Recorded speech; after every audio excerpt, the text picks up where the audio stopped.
ঝড়ের মধ্যে শ্বশুরমশাইয়ের বাগানে এসেছিলাম আম কুড়াতে। তা কুড়িয়ে যখন আম পেলাম না, সবই আম গায়েব হয়ে গেছে।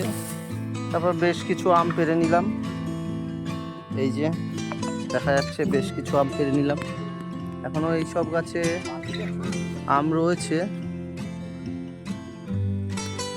এই যে আমার ভাই গাছে উঠে উঠে আম পাড়ছে।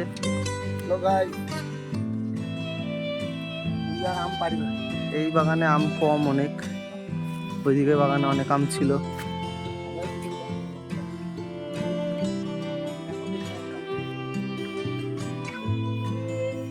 প্রকৃতি কতই না সুন্দর, সুন্দর তার রূপ।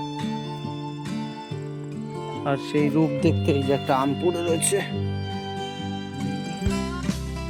ঝড়ের মধ্যে মনে হয় পড়ে গিয়েছে আমটা। আর এই যে এই গাছে কতগুলি ছোট ছোট আম।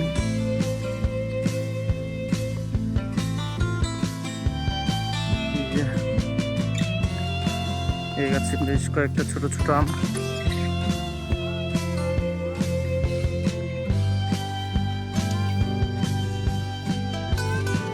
নিচে বেশ কয়েকটা আম পড়ে রয়েছে।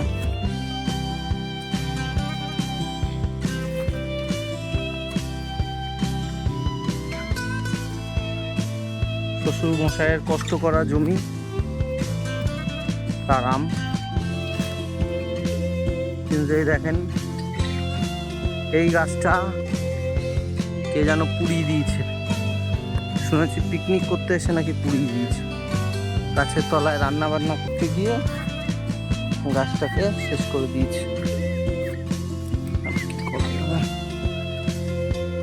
আম পুরো শেষ গাছ। খুব সুন্দর লাগছে।